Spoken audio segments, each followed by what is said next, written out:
Fun to do bad things, but I wanted to do hood rat stuff with my friend.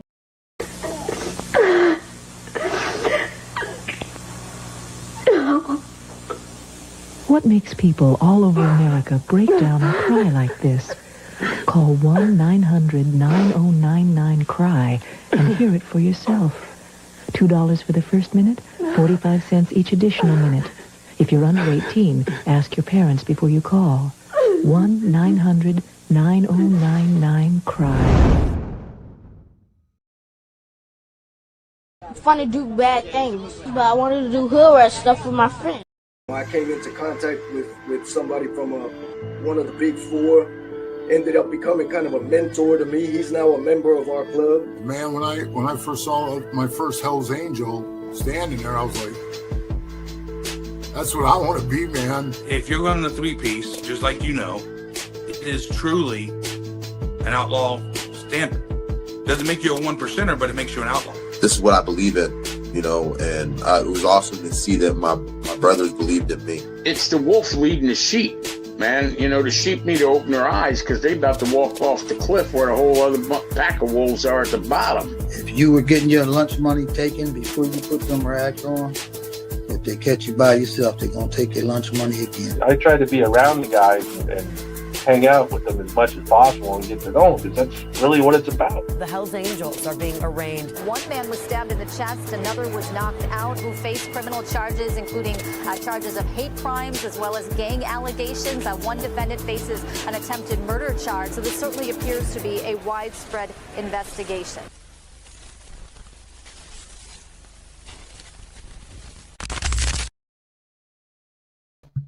Welcome to this episode of Chatting with Stacks. I'm your host, Bill Stacks, and today we're going to talk about this attempted firebombing at the Kingsmen's Clubhouse. Before we get started, make sure you hit the like button, subscribe, hit the notification bell so you can get my videos every time they drop. Tell a friend to tell a friend, tell your mother's, brother's, sister's friend about Chatting with Stacks, the dopest motorcycle content on YouTube. I appreciate all you guys taking the time to watch this show. Let me give some shout outs before we get started. CMC, how you doing? Thank you for joining me. Lindsay, how are you? Thank you for everything you do for this channel. Go check out Patreon. There's a lot of exclusive content over there. I moved the other show back because this is breaking news. And I figured it was a little better story to give you guys. The other one's funny, but Paula, how are you? Thank you for joining me this afternoon. Mountain Woman, what's good? Mark, how are you? Eddie, how you doing, Eddie? Muggsy 1%, good morning. I know it's morning in a lot of other parts of the country, but it's 12 here. Will, how are you? Thank you for joining me today. Morto, what's good? 6876. Shout out to you. Thank you, guys. So today, there's a lot of craziness going on out there, and you know, this is a wild story I'm going to tell you guys about. Let me get a picture up for you. And I got some wild Halloween costumes from the 1920s to show you guys. Might as well do that now, right? Let's take a look at some of these wild costumes that these kids used to wear. I mean, this stuff is really creepy looking. I mean, look at this. What the hell? It looks like that weasel, right? On that cartoon, don't it? I mean, this is creepy shit. Imagine you go into school, you see all these kids dressed like this. Fucking wild, creepy shit. Dressed like foxes and shit. I guess they used to make their masks out of paper mache. But this is a long time ago. This is like well before, the advent of normal Halloween costumes. But anyway, let's get to the content. So this man on the left, hammered truck driver smashes into motorcyclists at over 100 miles an hour, drags him nearly a mile, causing the bike to go up in flames with the rider still stuck to it. Can you imagine? So an Arizona man who was so intoxicated when he crashed into the back of a motorcyclist that it took him nearly a mile to realize that he was dragging the rider, causing the bike to catch on fire. Joel Gobble, 40 years old, was sentenced to 22 years behind bars, followed by 7 years of probation for second-degree murder, leaving the scene of a fatal collision in the death of 61-year-old Darrell Evans. That's the guy on the right. According to the county's attorney's office, Gobble, on October 5th, 2024, spent hours drinking at several locations before he hopped back into his truck and drove more than 100 miles an hour down US 60 in Apache Junction. When he drove directly into the back of Evans' motorcycle, Gobble hit the motorcycle so hard that it, along with Evans, became pinned in the grill of the truck. The defendant dragged the motorcycle nearly 4,000 feet, roughly 3/4 of a mile. The friction from the pavement caused the bike to catch on fire.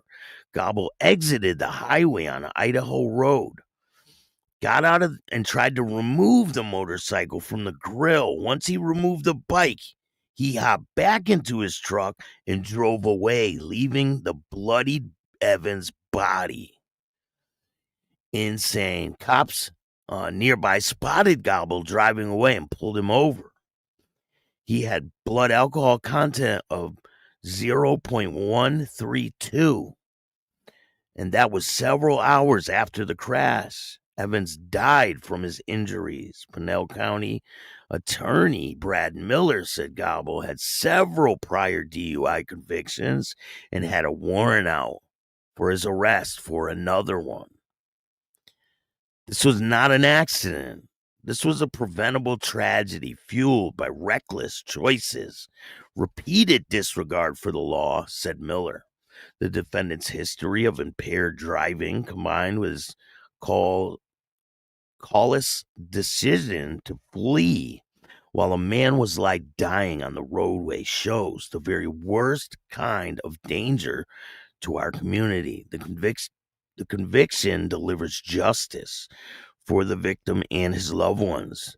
It sends a clear message. Pinell County will not tolerate repeat offenders who choose to endanger innocent lives.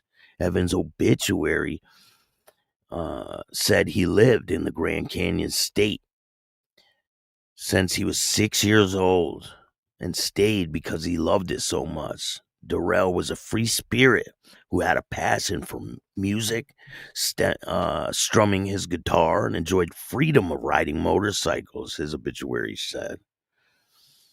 That's insane. Can you imagine? Like, it shows you how dangerous it can be on the road, like, especially drunk driving. We had that crash with this guy, Lonnie. It's a big thing, and people are talking about it a lot still on Facebook. They keep talking about it. Some lady commented on my post, "Can you take this down?" What? Oh, I did not know you run my social media for me, lady. So I'm just like, wow, the nerve of people. Oh yeah, let me listen to you right away. Cody, what's going on? Thank you for joining me today. It is crazy. It's crazy what people do nowadays and the lengths they will do to try to get away, right? Dude jumped in his truck and tried to drive away with the guy still stuck in the bumper, tried to rip him out and drive away. So today is one of my really good friends' birthday. He passed away. It's a sad situation. He passed away I think it was like 6 years ago. No, longer. It had to be longer. So he was sober for a while. My friend Banks, rest in peace to Banks. Happy birthday to him. He was sober for a while, and he got into an argument with his girlfriend, and he went to a hotel. He ended up relapsing, and somebody was with him. And when he fell out, they didn't call an ambulance. They just left him in the hotel room, and he ended up passing away. So rest in peace and happy birthday to Banks. You know, that's one of the reasons why I ended up changing my life, is because I didn't want to be known as that type of person. I didn't want that to be my legacy. I wanted to be something positive. So I ended up turning my life around and getting into media. Now I have insane things going on. I'm in the middle of filming a documentary for a major network, and things are really starting to change. I put in a lot of work, and I'm willing to put in a lot more. So you guys will see what I got going on. I can't really talk a lot about it, but big things are in the works. So today we're talking about the Kingsmen's Motorcycle Club. If you guys aren't aware of who they are, they're a motorcycle club located in Buffalo. We're going to talk about a couple more crashes after this article. So the Kingsmen's Motorcycle Club, they're a motorcycle club out of Buffalo, New York. I'm not sure if they originated in Buffalo, New York, but they have a clubhouse there. They have multiple clubhouses, 4, I believe. These are the 4 clubhouses they have. I believe, I'm not 100%, but I'm pretty sure the clubhouse on the top left is the one that was targeted. So it was targeted by their rivals, and we're going to get into that story today. All right. The Fizzle in Buffalo, an arson plot, a rival club, and the Kingsmen's narrow escape. In the pre-dawn hours of a quiet Friday in Buffalo, New York, something exceptional happened. A daring firebomb attempted, aimed at a clubhouse of the Kingsmen's Motorcycle Club, didn't trigger as intended. What remained was charred concrete, shaking community, and a stark reminder that outlaw motorcycle club warfare often plays out in the margins of private garages and public streets. According to police reports, the attack was engineered to deliver maximum damage. The device was placed at the Kingsmen's Motorcycle Clubhouse. The fuse lit. The timing calculated for minimal witnesses, but for reasons still unknown that are under investigation, the explosive failed to detonate. The house stood, shaken but intact. Officer Richard Provenzano described the scene of what we found was a device lit already, in fact, but it did not explode. It is fortunate. But the intent was clear. The Kingsman Motorcycle Club, despite its relative youth, has been under federal scrutiny for years. In 2018, the U.S. Department of Justice announced the conviction of the club's national president and regional president and another member for murder, racketeering, firearms offenses. These convictions help paint the Kingsmen's not as just a motorcycle club, but a violent enterprise willing to execute bombs, hits, and mammoth violence to protect territory and reputation. The failed firebomb attempt is emblematic of that history. The firebombing clubhouses has long been a weapon of choice in biker wars. Although the plot in Buffalo fizzled, the message was unmistakable. Nothing is off limits. Community members living near the clubhouse reported hearing a delay then audible hiss, and then silence. One neighbor told local media, I saw sparks. I heard something run off in a car. I heard someone run off in a car. Federal court records show the Kingsman Clubhouse was once used as a staging ground for threats, gunfire, clandestine fundraising. For example, in 2014, an incident that the club forcibly shut down a chapter in Springville, New York, assaulted members and cleaned up blood-soaked carpet in what the prosecution describes as a philosophical reprisal. I'm probably butchering that damn word, but you guys get it. But the mystery remains. Who attempted to firebomb this time? And why did it target the Kingsmens? Some inside law enforcement suspect a rival MC, perhaps the Chosen Few Motorcycle Club or another upstate chapter, attempting to destabilize the Kingsmens and reclaim their turf. Others believe it may be an internal purge, but why would they bomb their own clubhouse? I mean, this is coming directly from the government. They think it might be an internal purge, members turning on one another with scorched earth tactics. Either way, the fallout will likely reveal more than the device itself. So they openly named the Chosen Few Motorcycle Club. So they must have information.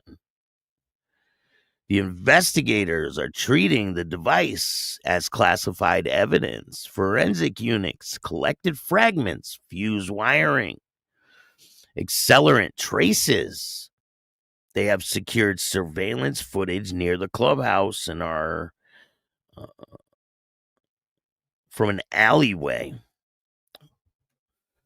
for drop vehicle plates and the escape route. At the time, federal organized crime squads are reviewing the club's recent activity, threats, weapon seizures, suspicious vehicle movements. What stands out, though, is the code. No explosion, no immediate injuries, and a stark reminder of how close disaster came. One morning, a firebomb didn't go off. The next morning, cleanup, the adrenaline. The question floods in. Residents once used to rumbling Harleys. Late night gatherings now whispered about club wars to spill out in the backyards. For the Kingsmens, this is not merely a setback. It's a warning. Their clubhouse, their symbol remains a target. Now law enforcement, it is a narrow victory. The device failed, but the broader threat remains. And for the neighborhood, it is a crash course lesson on how outlaw motorcycle club violence can strike and sometimes fail to do what it's meant to do. In Buffalo, early morning chill. The townhouse survived, but the risk unchanged. For the club with the federal record, the failed firebomb may prove to be the prelude to something much darker. So they are investigating this situation, and it's pretty crazy. The Kingsmens have been in the news quite a bit in the past. And I have an old article we're going to look at. They sentenced one of them to 20 years, I believe. We're going to listen to this right here. Tell me if you guys can hear this, all right, when I start playing it. With the execution-style shooting death of fellow Kingsmen Daniel Zamansky and Paul Maui outside the gang's north. Can you guys hear that? God damn it.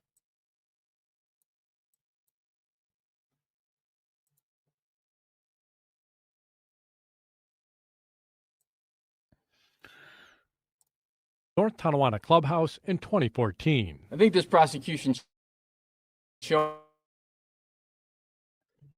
us that these biker gangs are sort of America's contribution to organize. And Attorney James Kennedy says numerous local, state, and federal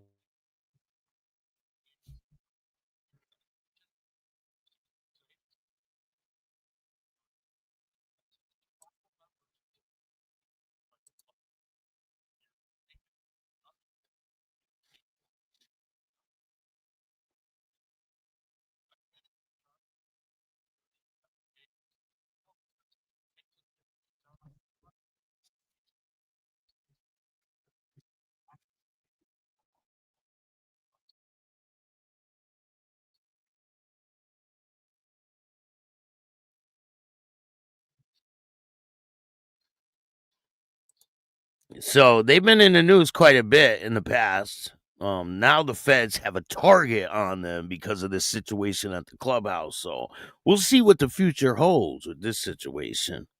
Billy, how are you? Thank you for joining me. Shout out to Billy the Wop. Buddy, how are you? Thank you for joining me today. I appreciate all you guys taking the time to watch this. So there was another fatal motorcycle crash on Highway 115. Petersboro County OPP are investigating a motorcycle crash on Highway 115 that has left one person dead. Saturday at approximately 3:55 p.m., officers responded to reports of ejected motorcyclists on Highway 115 near Porter Road. The motorcycle was traveling south at the time of the incident, and no other vehicles were involved. 39-year-old woman from Brownsville was pronounced dead at the scene.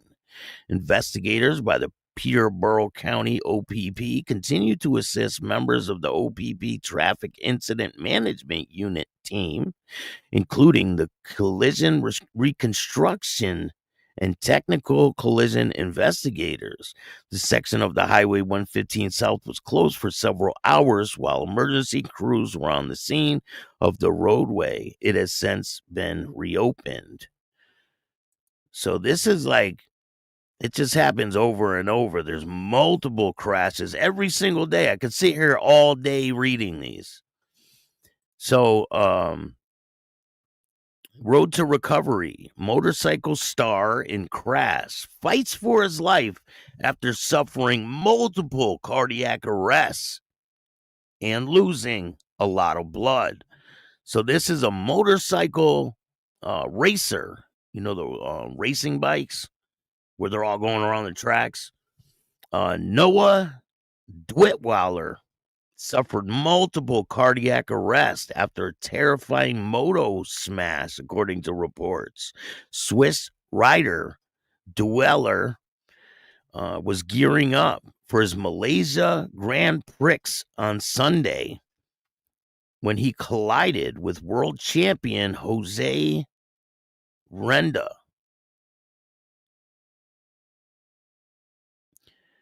The teenage star Renda plunged into the back of Dwitweiler during the sighting lap in the crash, in which sent both riders flying. Dwitweiler, 20 years old, had been traveling at a reduced speed, most likely caused he was investigating a possible problem with his bike. Although both riders were airlifted straight to the hospital, Rhoda got away with a fractured hand and a concussion, but Dwitweiler's condition is much more serious. He suffered multiple cardiac arrests. That meaning his heart basically stopped. He has a fractured leg, a damaged spleen, and lungs. He lost a lot of blood. Dwitweiler's dad, Andy, says doctors fought for his son's life. His parents jetted out to Malaysia immediately, and he is now understood to be in stable condition. Dwitweiler's team, French CIP/KTM wrote, our rider Noah was involved in a serious accident. He was taken to the hospital and will need to undergo multiple surgeries. He is in good hands, and we kindly ask you to respect his privacy. We will be sharing further detail. We will not be sharing further details at this time. Noah is a true fighter, and the entire CIP Green Power team is right behind him. We will continue to update you as soon as possible. And it's a crazy crash. I will get that video and put it on Patreon. I can't play it on YouTube, for obvious reasons. They do not like when I play graphic things like that. But I will play it for you guys on Patreon. The start of the Moto3 Grand Prix itself was an hour and a half delayed as both riders received urgent medical attention on the track. Subsequent Moto2 and MotoGP races proceeded as normal. So I'll bring you guys more information on that when it becomes available.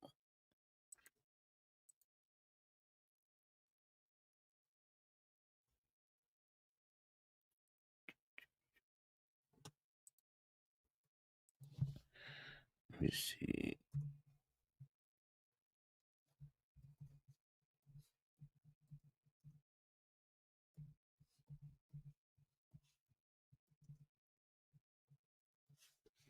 So I told you guys about the old events with the Kingsmen Motorcycle Club. Now, this is directly from the archives of the U.S. Department of Justice.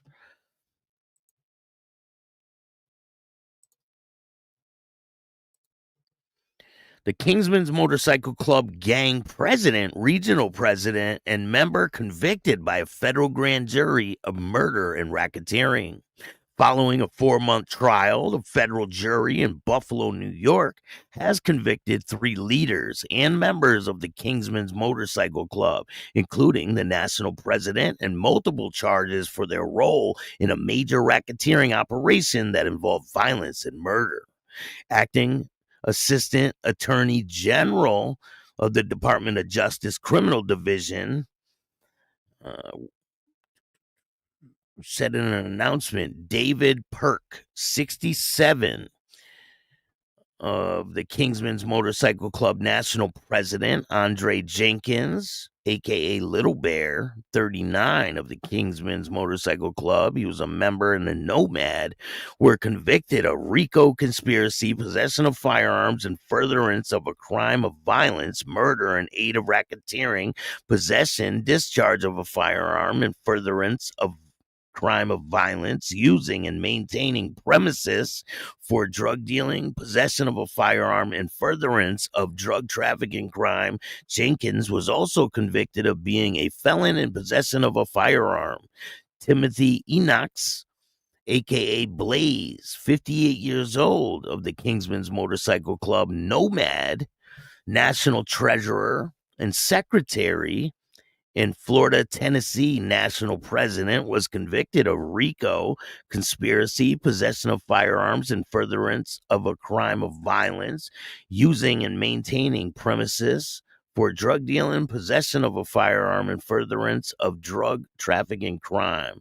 The defendants and their associates transformed the Kingsmen's Motorcycle Club into a vicious gang that terrorized the Buffalo area, engaging in senseless murder, brutal violence, robberies, and drug trafficking, said the acting assistant attorney general.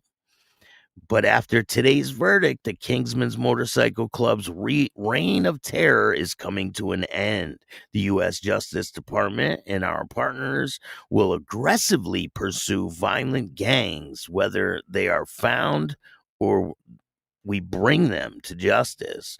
Today's verdict demonstrates that the rule of law, as enforced by the dedicated men and women of office, together our partners in the federal, state, local law enforcement, is more powerful than even the murderous leaders of an outlaw motorcycle gang and the U.S. attorney, I think they're the real fucking gang. But besides the point, although the tireless work of our legal team, aided by the U.S. attorney's office, blah, blah, blah, the ringleaders of the Kingsmen Motorcycle Club have been exposed as murderers, drug dealers, gun-toting thugs that they are, and all those responsible for the senseless murder of Paul Mayu and Daniel DJ Samansky have been finally brought to justice. Motorcycle gangs have evolved over 70 years from barroom brawlers to somewhat psychopathic criminals, said the FBI special agent in charge. The Kingsmen's leadership not only voiced a desire to turn its club into a one-percenter gang, it acted on the desire when Paul Mayu and DJ Samansky were killed. Those murders told everyone that the Kingsmen do not want to be aligned with the vast majority of riders who are law-abiding citizens. With today's verdict, the repeated and regular acts of violence into the culture of the Kingsmen Motorcycle Club are over. The guilty verdicts issued today are a powerful example of justice being served against a ruthless, violent criminal gang, said HSI special agent. Cases like these demonstrate that the combined resolve of all our partnering law enforcement agencies is vital force against criminal groups.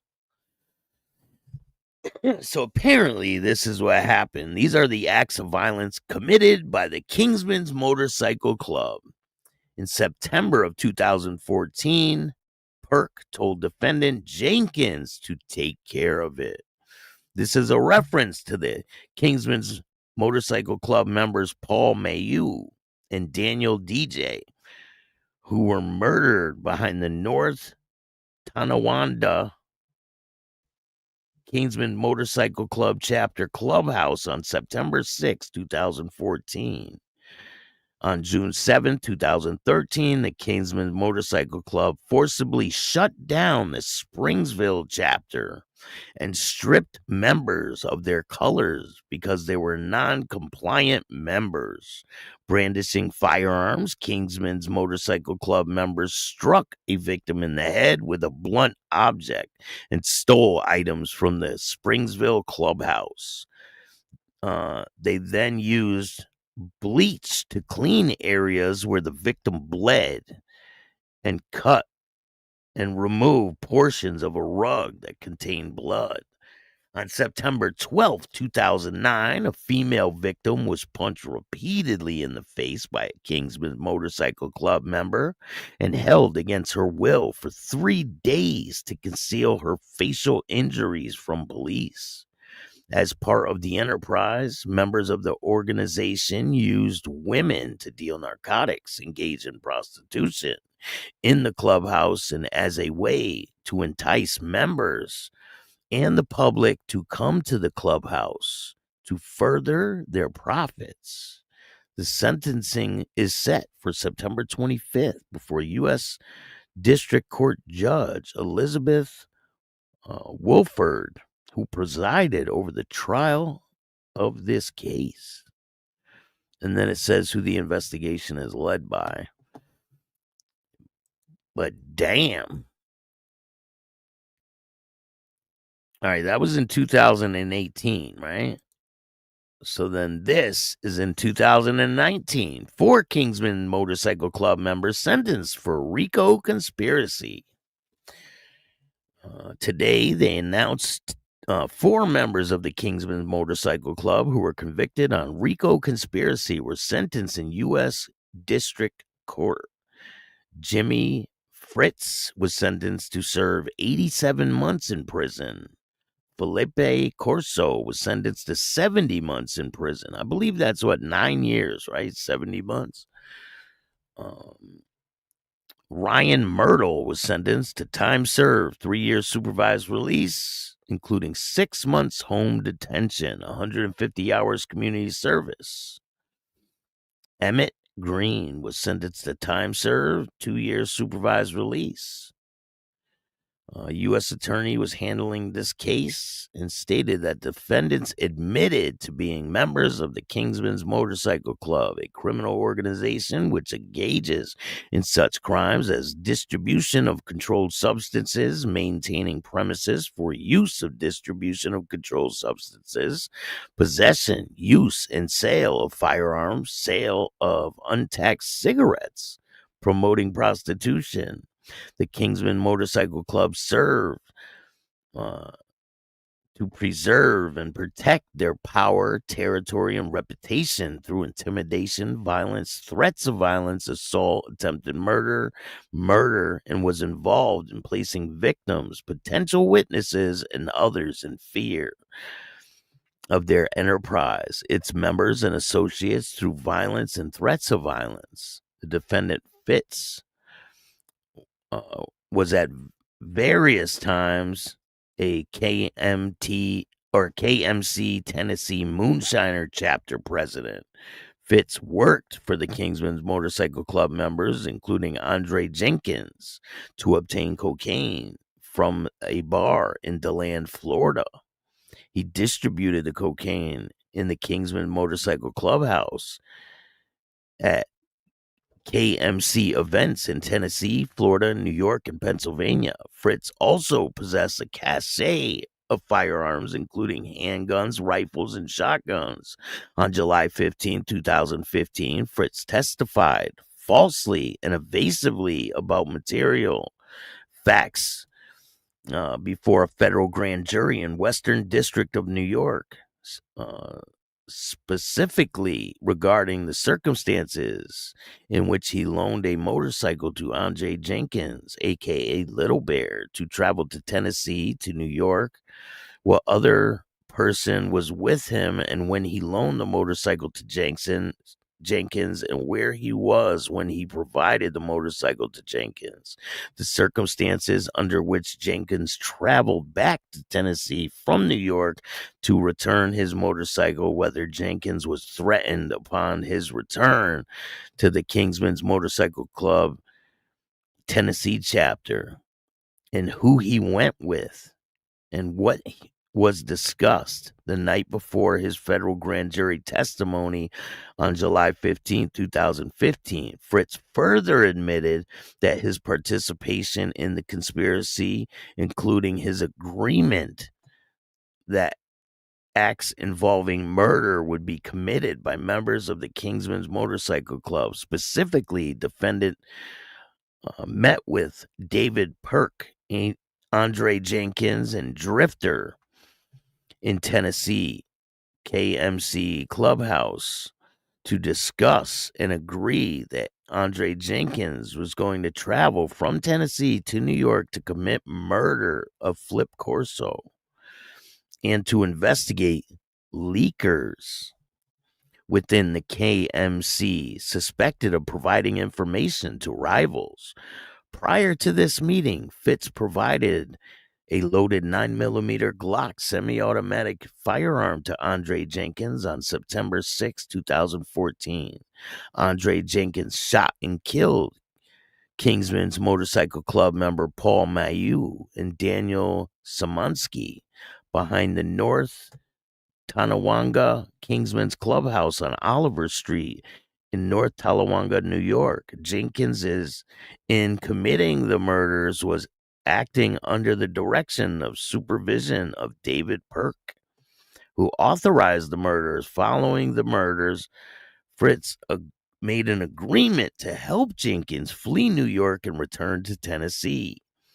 When Jenkins returned to Tennessee on September 7, 2014, the Tennessee Kingsmen's Motorcycle Club members, who at the time were unaware that Perks had sanctioned the murder of Mayu and Samansky, were armed with firearms and prepared to kill Jenkins until David Perk, while speaking on the phone with the Kingsmen's Motorcycle Club members, directed the Tennessee MKC Moonshine chapter members to stand down and not harm Jenkins.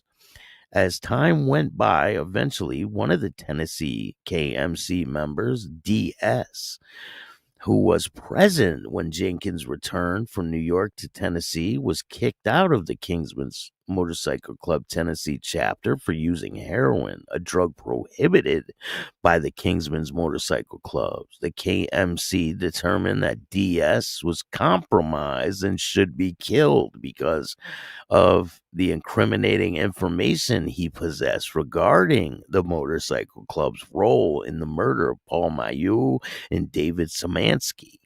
Fritz and other Tennessee KMC chapter members agreed to kill DS, provided Jenkins with a firearm, and instructed Jenkins to kill DS.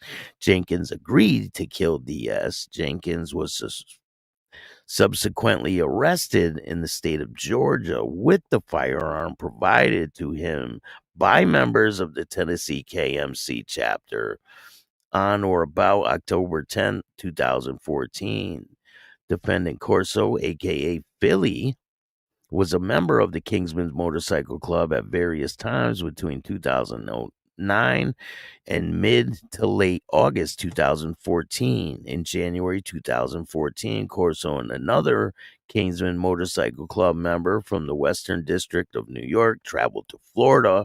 While Corso was in Florida, David Perk and Timothy Enochs, KMC Florida regional president, wanted his help in retrieving KMC property that was in possession of a former KMC member who had jumped patch to a rival motorcycle club in Florida. KMC member, including Corso, Perk, and Enochs, Andre Jenkins, and others, obtained and possessed various firearms and engaged to discuss of how to retrieve their property from the former Kingsman Motorcycle Club member. During the course of these group discussions, it was agreed upon that they would recover their property by any means necessary, which included killing, kidnapping the former KMC member in order to get back KMC property. On August 2014, Corso and another KMC member punched and struck a fellow KMC member with a pool cue inside the Niagara Falls chapter clubhouse. On June 7, 2013, KMC forcibly shut down the Springville chapter and stripped members of their colors because they were deemed non-compliant. Defendant Myrtle participated in the forcible shutdown. During the other KMC members struck the victim in the head with a blunt object and stole items from the Springville clubhouse. Then they used bleach to clean the area where the victim bled and cut and removed portions of the rug that contained blood. In addition, on September 21st, 2012, Myrtle participated in a drive-by shooting in order to retaliate against a former KMC member who assaulted a KMC regional president. On that day, 2 carloads of KMC members, including the defendant, drove to a residence of one of the persons on Riverside section of Buffalo and opened fire at the residence. No injuries were reported. On December 2014, defendant Green and co-defendant Robert Osborne Jr. and others assaulted former Kingsmens for breaking club rules by punching the victim repeatedly in the body, chest, and knocking him to the ground.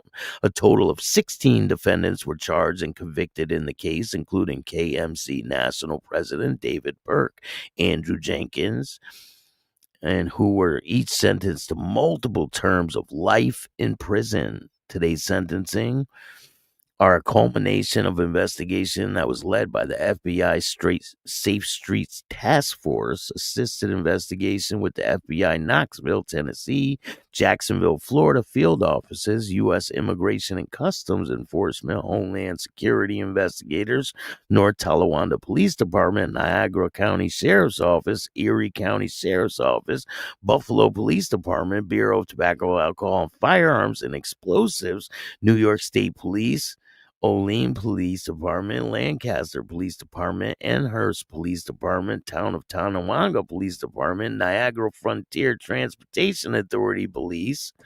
Holy shit. Catawakis County Sheriff's Office, Department of Hamburg Police Department. So they were all sentenced. Most of them were sentenced to life.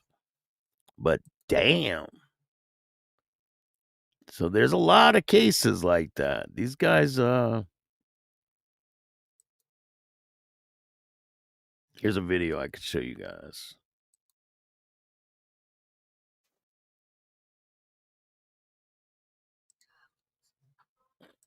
Hold on. All right, I got a video I could play you guys. Change it up a little bit, right?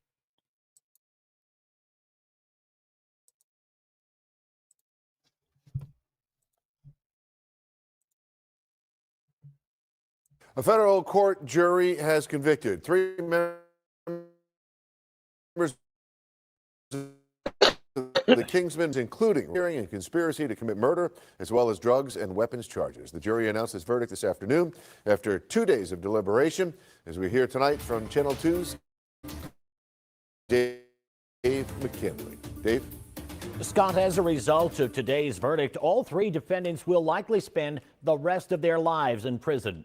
67-year-old David Perk, who prosecutors say ran a criminal enterprise involving drugs, guns, and violence, was convicted of ordering and coordinating the execution-style slayings of 2 Kingsman members, Paul Maui and David DJ Zemansky, who were shot behind the group's North Tonawanda Clubhouse in September of 2014. Andre Jenkins, convicted a year later on state charges of carrying out those murders, and who's already serving life without parole, faces an additional life sentence as a result of today's federal court verdict. The 2 men were among 16 members of the Kingsmen indicted in 2016 and who face a host of charges relating to alleged criminal activity. A few of those charged have pled guilty and testified at this trial.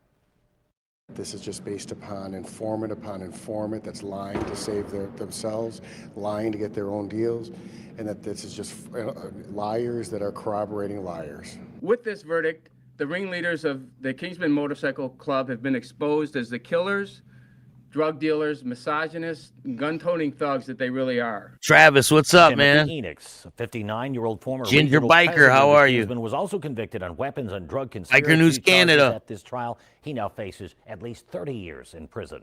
All 3 men are scheduled to return to court for sentencing on September 25th. Dave McKinley, Channel 2 News.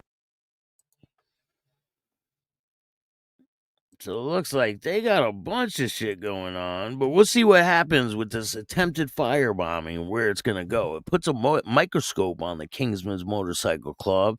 Maybe they're not involved with anything anymore because all these people got arrested a long time ago, but somebody doesn't want them in their neighborhood. Somebody's got some beef, and they name the club that they think it is. It's pretty crazy. Biker News Canada, what's going on? Buddy Rowe, Will, how are you? Virginia Chaos, what's good?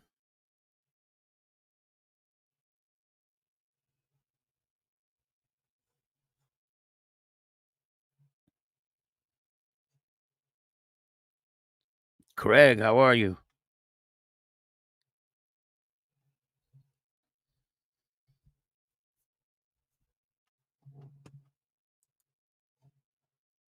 There's a lot of stuff going on. There's a huge hurricane that's stirring up. You guys see the videos of that thing? Insane. Crazy. Like, I'm like, damn, is that real? Like, and I guess it is. People are flying over it. They're flying over it. And you could see like all the clouds swirling and the lightning in it. It's insane. I was like, damn, that shit doesn't look real. Let me see if I can find a picture for you guys.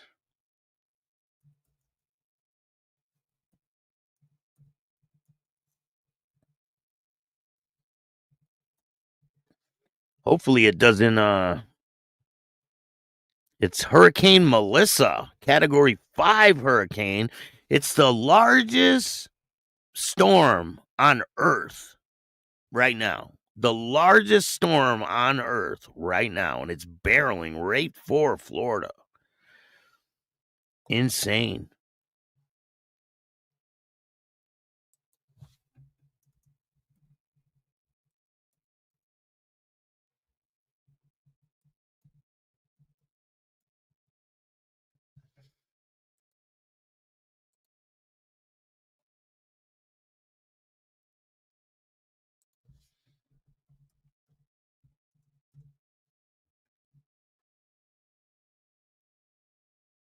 The pictures are on social media, but they're insane. I'll try to get some for you guys tomorrow.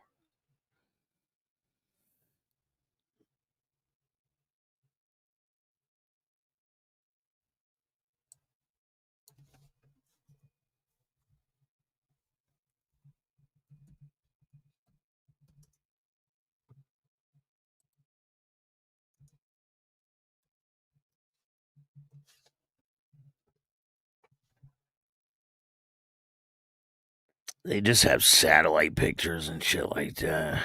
But I will get you the real pictures from people that were on different planes that were flying by it and over it. Someone was like, damn, I thought it was just clouds. And then I look down and I see it's a fucking funnel and they're flying right over the hurricane. It's crazy. But if you guys aren't aware, I'm in the middle of production right now of a documentary. It's insane. It's a really good one.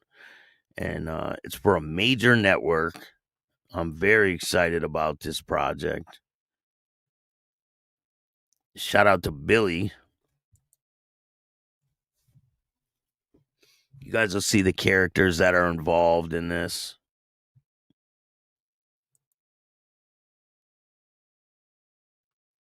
He's got a badass bike, too.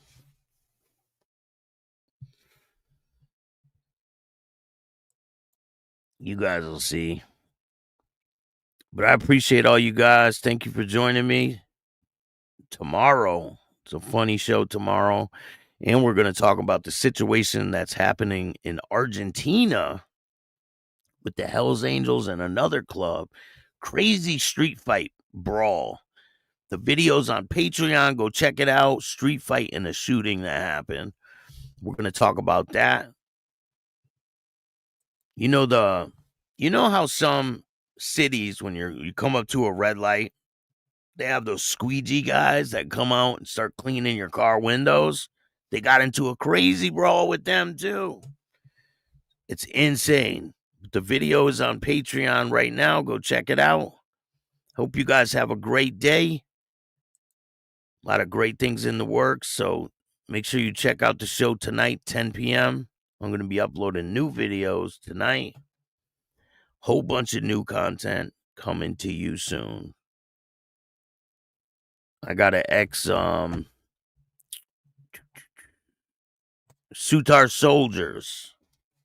I interviewed an ex-Sutar soldier and an ex-Dirty Ones. So stay tuned for that. I can't wait to show you guys these interviews. A lot of great things in the works. So subscribe, hit the notification bell so you can get my videos every time they drop. And if you don't like this show, too fucking bad. Start your own podcast. Tell a friend to tell a friend. Tell your mother's, brother's, sister's friend about Chatting with Stacks, the dopest motorcycle content on YouTube. If you want to donate to the show, you can hit up my Cash App at Chatting with Stacks. Or you can hit up Venmo, PayPal, Super Sticker, Super Chats, Zelle, all that good stuff. It's much appreciated. Every dollar counts. It goes a long way. Join the membership if you want to see exclusive interviews. Patreon is where it's at. We're on a bunch of different platforms. Follow us on all of them. Thank you guys. Have a safe day. And remember, don't be a bitch. And all new at 5, a major organized crime bust. 23 people under arrest now accused of stealing guns and cash. Today, police revealed 4 organized crime groups are wreaking havoc. From aggravated robbery to kidnapping, burglary, and more. Let's take a look at this. New pictures from court documents in this case. These are a few of the people who have been charged. And investigators say the money, tens of thousands of dollars, is all stolen.